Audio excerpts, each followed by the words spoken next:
all to the film Hermit, and this is my first video in a little bit over 2 weeks, and it's good to be back in the swing of things. To kind of put things in proper context, when I shot my last video, I had not such a great day, but I figured if I make a video and get it up, I'd feel better.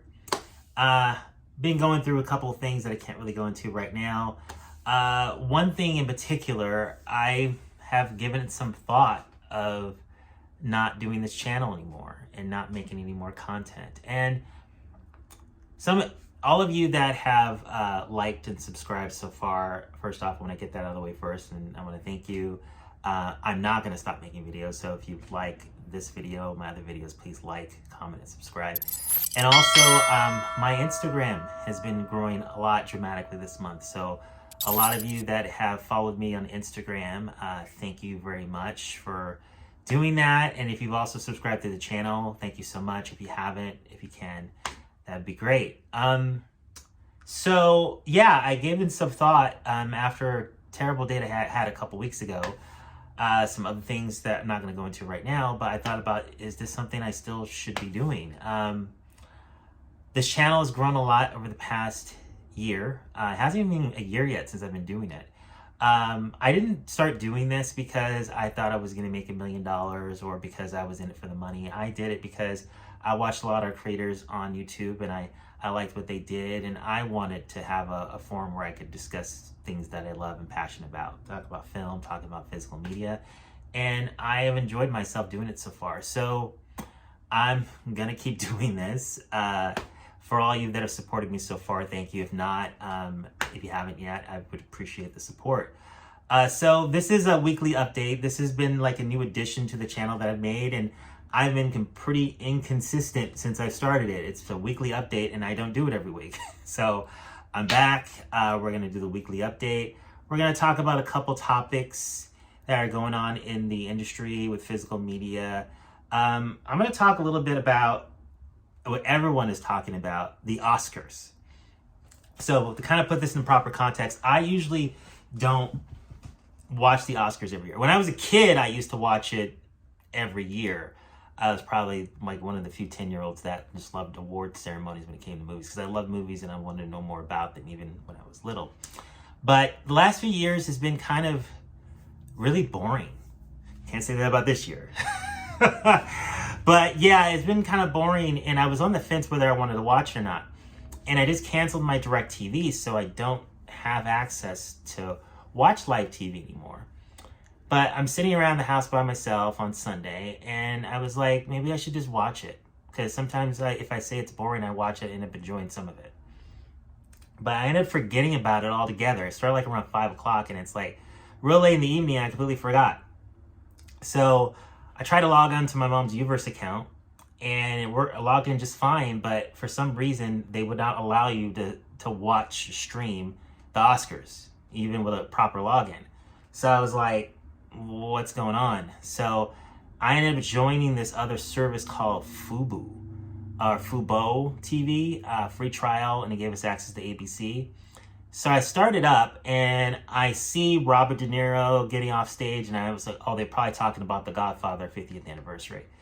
So as the night goes on, Will Smith wins the award for Best Actor, and he's crying, and a lot of the actors, when they win awards, are crying. I'm not thinking much of it. And he's apologizing, and I'm like, what is he apologizing about? Because he cried? Like, it's not that big of a deal. And then a friend of mine texted me, and she's like, oh, I like told her I was watching the Oscars, and she's like, did you hear that he smacked Chris Rock? And I was like, tonight? She's like, yeah. And I'm like, why is he still here? Like, what? I didn't even believe it. So I look it up, and I see the video, and I see Chris Rock make a joke, and Jada's not happy. Will gets up, smacks him right in the face. And I was like, honestly, I was really kind of bummed about the whole thing. It was kind of like, because I'm a big fan of Chris Rock, I'm a big fan of Will Smith, have been like for, since the beginning of their careers. And it was a sad thing to see. It wasn't anything funny about it. And I'm not going to go too much into that. Everyone on the internet is just putting their own theories of like what happened, why it happened, who's wrong. And I mean, it goes without saying violence shouldn't be tolerated, shouldn't have happened, Will shouldn't have done that. But I mean, that's really much all I really have to say about that. But at the night that I saw it, I was kind of bummed out. I was like, wow, that's just really terrible. I mean, it's a wrong night for that to go down like that. And I kind of felt bad for Chris, of course, because he got disrespected like that on TV. And then I felt bad for Will because he ruined his night. And I was mad because, like, you know, he shouldn't have done that to Chris. It's just like all these emotions, like, this is awful. It's terrible. Strange thing, though, I got this negative comment on my Twitter account. And my Twitter account has 1 follower. And I know it wasn't from her.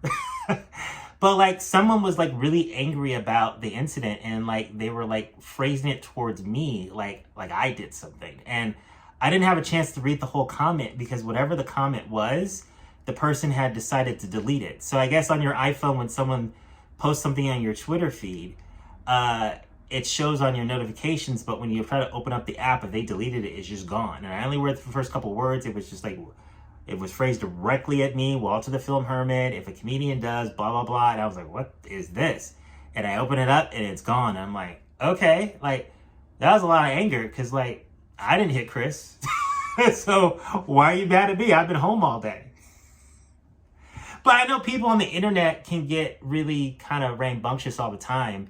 But it's just for Twitter, especially since I have like no following on Twitter. My Instagram has gone up from like 14 followers to like about 400 this past month. And that's been really good. But Twitter, 1 follower. And I know she didn't send it. So I don't know who that person was. Maybe they just decided. And again, I don't know exactly what they typed because I just only saw the first part of it.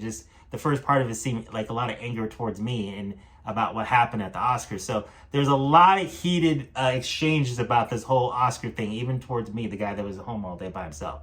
So a day to reflect about it. I'm glad that Will apologize to Chris publicly. I think it has a lot to do more than that joke that night. There's other things that factored into that. Doesn't excuse it, but I think it's time for the world to kind of move on from it. There's been countless memes about it.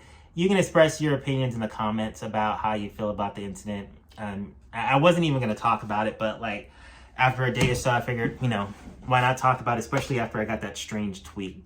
So let's move on. Oh, the Oscars. The other thing, I really didn't see much of it. I pretty much got that service and I saw only a few awards and the ceremony was over. The reason I don't usually watch it every year is usually most of the movies that are nominated are movies I haven't seen. I was really surprised Dune got nominated, even though I knew it wasn't going to win Best Picture. Apparently it did really well that night, but it didn't get Best Picture. That was one of my favorite movies last year. Can't wait for part 2. Out of the 10 movies that were nominated, I saw about 6 of them. I was trying to make a point this year. I do this every year when the nomination list comes out to try to go through the list. And some of them I liked, some of them I didn't like. I really liked Drive My Car. I really wasn't crazy about Nightmare Alley, even though Guillermo del Toro is like one of my favorite directors. I just wasn't crazy about it. I saw Power of the Dog. I wasn't really crazy about that either. That's just my opinion. It won Best Director. I think that was the first Gene Campion film I ever saw, but maybe it just wasn't for me. I don't know. But I didn't watch the whole ceremony. I kind of wish I can now. So I used to do that years ago where I would watch it later after the Oscars were over. Watch it someplace else without commercials and just get the ceremony and get through it as quickly as possible. But I don't know where I can find it at this point. But that was the Oscars 2022. I'm sure lots of people out there still... There's a lot of creators that are making countless videos about the Will Smith slap and how it personally affected them, how it offended them. And it's just like, okay, well, we're just going to move on. So, other things that are going on in the industry, a bit more positive, is that one of the first sci-fi films I ever saw as a kid, Star Trek The Motion Picture, is finally getting its director's edition done in 4K. Now, I wish... I was going to say, I wish I'd grabbed the DVD to show you guys, but then I realized it's actually in this room. So I'm going to do a quick cut and grab it. So proper context, when back in the early 2000s, director Robert Weiss, he went and he did a director's edition of the film that had some new visual effects and was able to complete some of the things that he'd wanted to do back in '79 and wasn't able to do. And I always liked this version of the film, even though when the Blu-ray edition came out, I started to have more of an appreciation for the original version of the film because it was in high definition. And these effects were only mastered for standard definition. And Star Trek fans have been like, well, can you guys go back and go ahead and re-edit this and do it the proper way, do it in HD? And we didn't think it was ever going to happen. So thanks to Paramount Plus, it's going to be on Paramount Plus on April 5th. So you'll see the director's edition with alternate cut of the film, new special effects that have been redone in 4K on Paramount Plus. It's going to be exclusive on there until about September, and then this edition of the film will get a 4K separate release. So I am so excited about that, because that's one of the big things that I always wanted, is get all the Star Trek films on 4K, especially getting the director's edition in 4K. So that's amazing. And then they're going to play it in theaters on May 22nd and May 25th. Which is kind of strange, because I don't know why the theatrical release is so far from the Paramount Plus release. It's kind of like, if you want to watch it on Paramount Plus, you can, but then why would you want to watch it in theaters like a month later? You think they would have done it like the day before the Paramount release, because it's not like the theatrical release is going to take anything away from the Paramount Plus premiere. Most people will probably end up doing both that are big fans, or one or the other, so it really doesn't matter. But that's how they decided to do it. So I would love to see this on the big screen. I've actually seen this movie on the big screen when I was a kid, but I rewatched the theatrical edition at AMC like 3 or 4 years ago. They happened to be playing it, I think for like one of the anniversaries or something. I saw it like on a Sunday or something. And it's a movie that I've grown to like, because when I was a kid, I didn't like it all that much because it's kind of slow. But as I've grown and become a Star Trek fan over the years, I've grown to appreciate it, even the fact that it's kind of slow. So that's exciting that we're going to be finally getting the 4K edition of that film, and then we're going to be getting a 4K Blu-ray later in the year. So that's great news. Other thing I wanted to talk about was some discounts that were going on at BestBuy.com. This Kingsman Steelbook, I was on the fence of whether or not I was going to get it or not, and it was $44 for or $45 for about a week. And I was still on the fence. Do I need this? Am I going to get this? And then it went back up to $58. So probably if I really, really wanted it, I would have purchased it, but I didn't. So I'm going to leave it at that. I have the first 2 Kingsman films already. I have steelbooks of them already. The only way to get the steelbook for the 3rd film in the US is to buy that set. I was like, do I really need to buy these 2 movies again? I didn't, so oh well. Some other steelbooks that are going to be coming soon is there's going to be a Tremors 4K edition from Arrow Video. This is the 4K release that they released, I think it was it last year? I have to look up to see when it came out. But I already have the 4K special edition that Arrow released, and I still haven't opened it. I had to get it because I loved this movie when I was a kid. I was about 15 when this came out. And I remember going to see this in the theater and having a lot of fun with it. But when I got it, I set it aside and I kept forgetting to check it out. And I hear nothing but good things about this transfer. So I don't think I'm going to get that steelbook because you have to import it from Zavi. And I'm not importing steelbooks from Zavi anymore because I'm in too many situations where steelbooks come damaged. And then I just have to keep them and then I just eat the money. And I don't want to do that anymore. But I'm going to probably check this out in the next couple days and check out this transfer. If you haven't heard of this movie, this is a 1990 movie with Kevin Bacon. And it's a monster movie with monsters underground. It's a lot of fun. I may have not seen this since the 90s, quite honestly. So, and I don't think I've ever honed it on home video. I never had a DVD of it. I never had a Blu-ray of it. They've made so many sequels to this that have gone straight to video. And I think they still are making them. That's how popular this franchise has been with Michael Gross. Michael Gross is another actor that's in this film. He's the dad from Family Ties. When the Family Ties show ended, he made a career just making these movies. So yeah, I think the last one just came out a few years back. It's kind of like the Chucky franchise. I grew up with as a kid, and they keep making more. Chucky has a TV series, which is actually coming out on Blu-ray as well, which I want to pick up because I haven't seen it. And I also want to pick up the Chucky box set because I think the last 3 Chucky movies I haven't seen. I don't think I've seen any of them since the one with Tiffany, the Bride of Chucky. That's the last one I watched when it originally came out anyway. So it'd be nice to watch those films, catch up on the franchise and see where it's at.